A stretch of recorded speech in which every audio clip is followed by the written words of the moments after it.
What's going on, everybody? Josh Engleman for Awesemo.com, and these are my NBA DFS contenders for Friday, August 21st. Be sure to hit that like button, subscribe to the channel, and hit the notification bell so you know when this and all of our other content goes live. We had a bit of a rough Wednesday, redeemed ourselves on Thursday. We're running back that Wednesday slate with Kyle Lowry on the outside looking in. Who will be the top 10 plays for today? It is time to find out. Coming in, number 10, give me Joel Embiid. I've got him 9th on FanDuel, 11th on DraftKings. The 1.2x multiplier on SuperDraft is actually the best place that you can get him. We know that he can dominate this matchup, but being down 2-0 is a problem. I would not be surprised at all if Embiid sort of turned it off, but the flip side of that is that today is the day that he fully turns it on, trying to save Philly in this series. I'm giving him 36 minutes. We're talking about a baseline projection of 28 and 13. He's been at 1.5x fantasy points per minute thus far in the bubble. I don't mind paying up for Embiid. I think there are better options today that you can spend your salary on. But for sure, if ownership gets out of whack, pivoting to Embiid is the guy. Next up at number 9, we're going to Royce O'Neale. Now, this is mostly a DraftKings play. 4,100. We have to deal with the return of Mike Conley, but he's been great so far in the bubble. 0.88 fantasy points per minute. That's a large jump over his normal rates. He's been a bit more involved in the offense, doing a little bit of everything. I still want to go to him. I don't really want to pay the $4,800 price tag on FanDuel, so $4,100 is what you're looking for. Again, you're just trying to find value in the $4,500 and under range so that you can pay up for some of the studs. I've got it so you only need 31 fantasy points from Royce O'Neale to be satisfied in a GPP. That's more than feasible for a guy averaging 0.88 fantasy points per minute. I'm going to expect him to play big minutes, and they're just going to shave off of some of these other goons that they had to play because Mike Conley was gone. So in 36 minutes, I'm going to take my chances on Royce O'Neale. Okay, number 8, I'm going back to the well on Paul Millsap. I did knock his projection down a hair, but he's still showing up here because of the price. 4,500 on FanDuel at power forward, which we know is kind of bleak. 4,400 on DraftKings as well. I don't see a way to avoid it if he's playing these kind of minutes. I think that Jeremy Grant has looked better than him. Michael Porter Jr. is still playing 30 to 32 minutes each game. At some point in time, they're going to need to rely on Paul Millsap for a little bit more offense and certainly some defense. I'm hoping that today is that day. This pick is the one that makes me the most nervous, but I still have him in at a base of 28 minutes, and I don't think that Paul Millsap is as bad as he's been in the bubble. 0.79 FanDuel points per minute is atrocious. He's basically a 0.9 guy. This is a really big haircut for where his actual talent level is. That's helping us out a bit in that it's bringing his price down. Now is the time to capitalize. To me, this is a buy low opportunity on Paul Millsap for today. Coming in at number 7, my second favorite pay up option, that would be Luka Doncic. He's actually a top 10 guy across all 3 sites. He's 4th on FanDuel, 9th on DraftKings, 8th on SuperDraft. I love the 10-5 price tag on FanDuel, and I love the guard forward eligibility on DraftKings. In 38 minutes that I have him projected for, we're expecting a triple-double. 30 points, 10.5 rebounds, 10 assists. He's 1.57 fantasy points in the bubble. I have to have Luka Doncic here.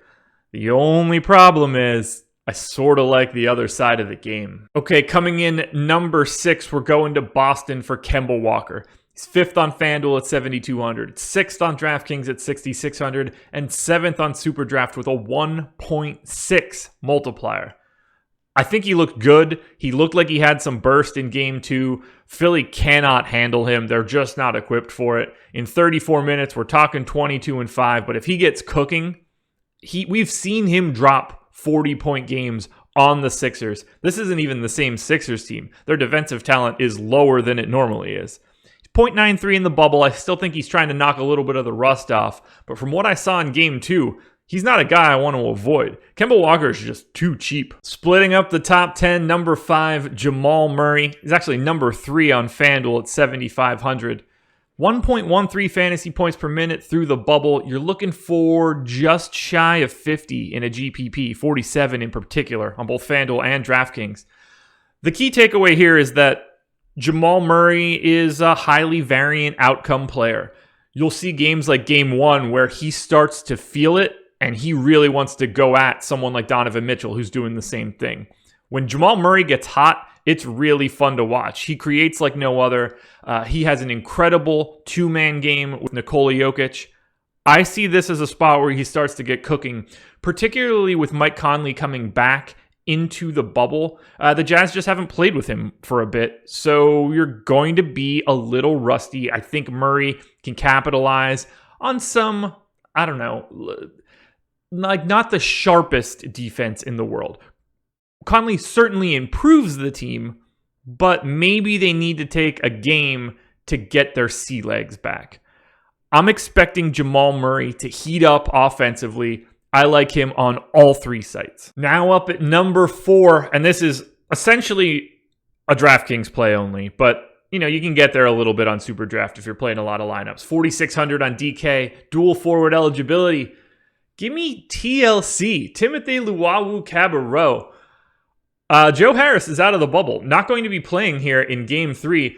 It's not like TLC was playing a shortage of minutes in the first 2 games anyway, but now they are even more set in stone. I have him in for 36 minutes. He's just too cheap for that. 0.92 fantasy points per minute in the bubble, shooting the 3 ball. He really just has to avoid foul trouble here.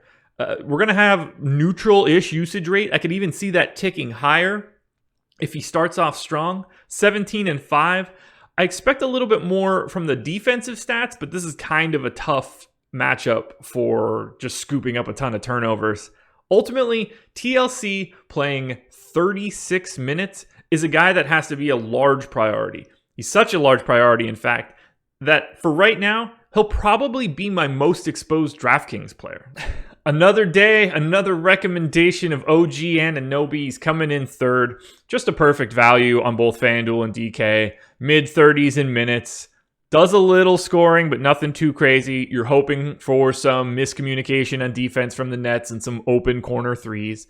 You're hoping to get there on steals. I think removing Joe Harris from the Nets is really big for Anunoby. That's just another guy that is clearly a starter level player for the Nets that's not going to be on the floor. Makes it easier for Anunoby to insert himself aggressively defensively. There's just not as much talent on the other side of the ball.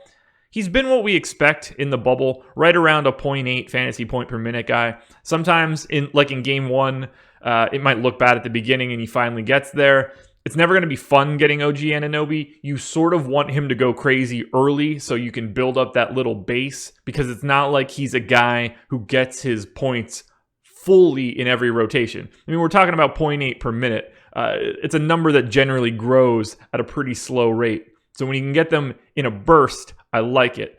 I assume that the Raptors just simply wreck the Nets. I think that Anunoby should play a large chunk of minutes regardless. That's just the way that Nick Nurse and the Raptors have been handling these games. So it's not necessarily a full pay down because of the price, $4,600 or $4,800, but he's still a lower dollar value option for today's slate. Now at number 2, my second favorite pay up option for today. 2nd on FanDuel, 5th on DraftKings, 3rd on SuperDraft. I'm going to Paul George. He's exactly on his normal rates, 1.18 fantasy points per minute. When these games are competitive, Paul George is going to play 38 plus minutes. He'll do a little bit of everything on the floor, clear across the board. He'll score, he'll get rebounds, he'll have some assists, he'll hopefully get a couple stocks. The steals will be most important. We're talking about 49.5 GPP points on FanDuel. That's the goal. If Paul George can't get 50 anymore, then the Clippers are going to be in some major trouble. Even 55 on DraftKings is not all that problematic. I think he hits his goal on SuperDraft 38% of the time. That's a big time goal number. That's what puts him 3rd. A 1.4x multiplier, just too big for a guy of George's talent.